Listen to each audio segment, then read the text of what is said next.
We have such responsibilities. Kailangan natin gumawa ng desisyon. Not just for ourselves, pwede sa asawa natin, o sa pamilya natin, sa ibang tao. We need to make that decision. That's why we have to pray, we have to grow in the Word, and then, by God's grace, make the best decision. At handa kang tanggapin yun.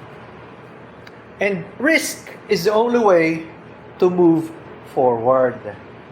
Pagka handa ka na ngayon na harapin and then say, yes Lord, sige gagawin ko to, gusto nyo, pinanalangin ko na, alam ko ang inyong salita, I will move according to your direction. At di ba ganyan naman, pag binasa niyo yung journey ni Apostle Paul in the book of Acts, may mga pagkakataon, naglalakbay siya, sasabihin na ng banal na spirito, huwag kang tumuloy. Anong gagawin niya? Hindi siya tutuloy.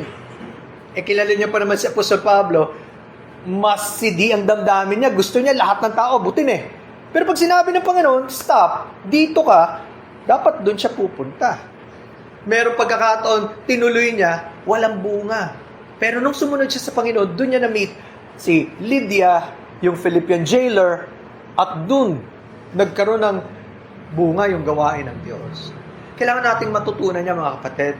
Lalo na kung matagal na tayo sa pananampalataya, palaging makinig sa Diyos, palaging hanapin ang salita niya, and then alam natin kung panahon na para kumilos. Meron nga kasabihan nun sa Bible College, enter to learn, go forth to serve. Pag pumasok ka para matuto, paglabas mo, gagamitin mo yung natutunan mo para maglingkod sa Diyos. Hindi po pwede na gusto lang natin palaging natututo, ayaw nating i-apply. Kilala nyo at narinig nyo na ba yung pangalan ni Dietrich Bonhoeffer?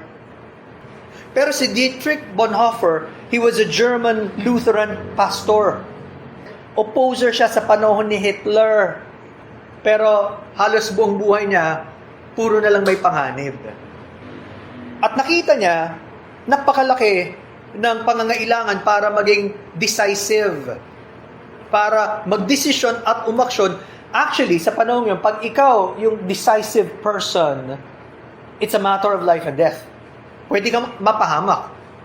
Napansin niya, sa panahon yun, yung kawalan ng aksyon ng mga Kristiyano. That was in 1934. Parang sabi niya, bakit ang mga Kristiyano napakalamig? Ayaw magdesisyon sa panahon na ang namumuno walang takot sa Diyos. Sama-sama mga Kristiyano. Ang problema, kahit yun, mga Kristiyano, walang pagdedesisyon. Maliban na lang kay Hitler. Kilala niyo naman siguro si Hitler. Kasi nga, siya, alam niya gagawin niya at kahit sinong masagasaan, sinong mapatay, basta ma-reach yung kanyang goal. Pero lahat ng Kristiyano, napansin niya, halos lahat, walang gustong gawin. Napakalakas daw ng hawak ng Germany kahit sa iglesia sa panahon yun, walang gustong magsalita, walang gustong umaksyon. Pero yung mga kaibigan ni Bonhoeffer at siya, nahihirapan sila sa tinatawag na Third Reich. Ito po yung pamamahala ng Germany sa panahong 1933 hanggang 1945. Sila yung may hawak sa lahat. At muntik na, di ba alam nyo sa kasaysayan, syempre, providensya ng Diyos, hindi niya inalaw. Pero kung hindi nag-rise up ang mga men na ginamit ng Diyos sa US, tapos si Winston Churchill, na ganyan, sa mga panahong yon, pwedeng siya ang sumakop sa buong mundo. Napigilan lang, of course. May mga tumayo laban. Si Bonhoeffer, siya ang nakikiusap sa mga Kristiyano, pwede ba manalangin tayo at gumawa tayo ng paraan? Hindi po pwede sa panahon to na ang mga Kristiyano tahimik, hindi po pwede na takot ang mga Kristiyano at walang gagawin laban sa mapaniil na pamalang yan at hindi sasabing mali.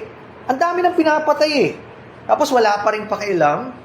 So, noong April 7, 1934, sumulat siya kay Henry Louis Henriot, isang Swiss theologian.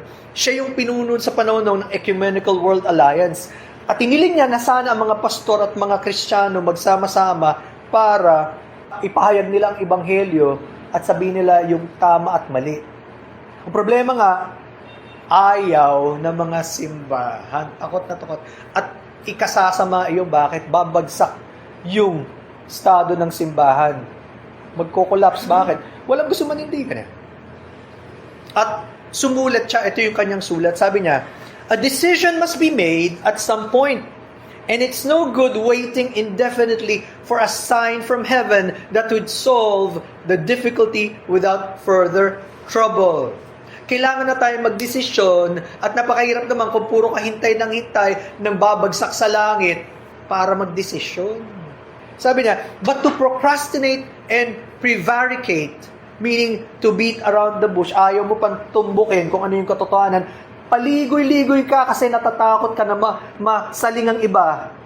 Sabi niya, to procrastinate and prevaricate simply because you're afraid of erring when others, I mean our brethren in Germany, must make infinitely more difficult decisions every day seems to me almost to run counter to love.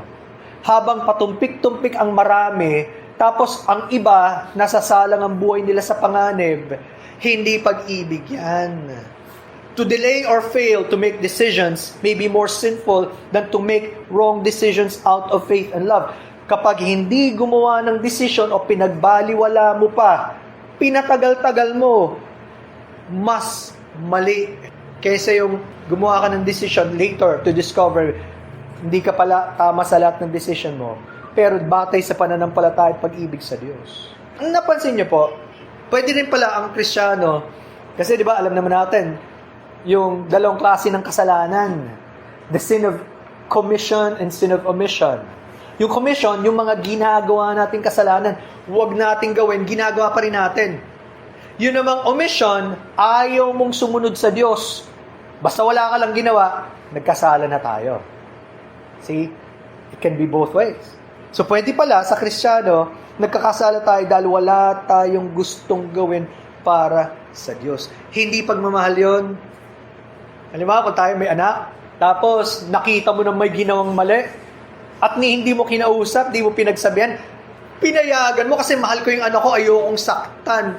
Lagot ka. Pag lumaki yan, minsan di pa nga malaki, yung mga magulang na pinapasunod Sa mga magulang na hindi nag-iisip, okay sa kanila yon, sakit ng ulo at ikakamatay na maaga yan. See, hindi tama, no? Na kung mahal mo yung tao, ayaw mong sabihin ng totoo, ayaw mong payuhan, ayaw mong ituwid pag nagkamali, yun ang punto ng kanyang sulat.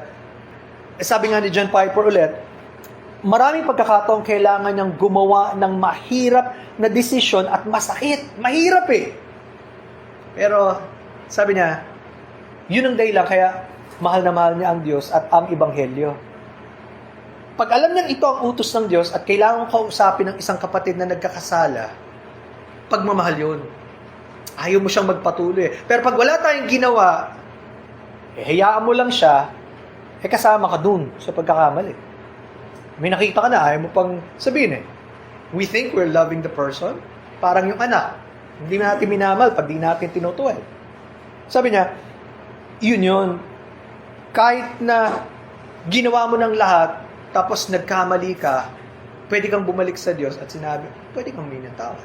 Mas mabuting nagdesisyon at gumawa kaysa walang desisyon, lalo na pagdating sa Diyos at sa gusto ng Panginoon. At ito hindi natin napapansin.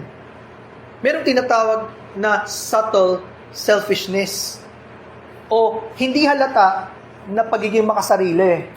Kaya ayaw natin gumawa ng mahirap na desisyon para sa Diyos. Avoid lang tayo ng avoid. At minsan, meron daw hypocrisy o pagiging hipokrito. Bakit? Madaling sabihin pag sa iba, ganito gawin mo, pero tayo hindi natin ginagawa. Diba? Kaya may sabihin, it's easier said than done. Madaling sabihin, mahirap gawin. Pero dapat palagi tayo bumabalik sa Diyos. Lord, help me. Nahirapan ako dito. Hindi ko kayo masunod, pero help me. Palayaan niyo po ako dito. There must always be a self-examination, mga kapatid. Pag yun ang nawala sa atin, di na natin malalaman kahit gaano katagal na tayong Kristiyano, ang layo-layo na pala natin sa gusto ng Diyos. Again, minsan nadadaya tayo para isipin, pag tayo nag-take risk, o medyo nagtumaya tayo para sa Panginoon, sayang naman yung lahat ng pinag-arapan ko, o lahat ng ginawa ko. Ang tanong, ano bang gusto ng Diyos? Naisip ba natin yan? So that's the way to be able to explode that myth of safety, to just be willing to trust God and follow His Word. Tama yun, pagpara sa Panginoon. At sabi nga natin, kapag lalong na ipoproklama ang Panginoon at siyang naitataas, sa Kanya lahat ng papuri. Pero kapag kaayaw nating mag-take risk, tapos, wala lang. Hanggang lalamig na tayo bilang Kristiyano, wala na tayong gustong gawin para sa Panginoon, palagay nyo nakakalugod sa Kanya. Tapos hanggat nandito tayo, may plano pa ang Diyos, mga kapatid. Ang tanong, una, kilala mo na ba ang Panginoon bilang Panginoon na tagapagligtas? Handa ka bang sumunod sa Kanya ng buong buo? Isuko mo ang iyong kasalanan sa Kanya? Pangalawa, kung Kristiyano na tayo, talaga bang siya ang pinakamataas sa lahat at hindi tayo mangingimi, hindi tayo magdadalawang isip na sumunod kahit may panganib? Handa ba tayo magtaya para sa Panginoon? Pag-isipan niyo po. Maikli lang ang buhay natin, mga kapatid.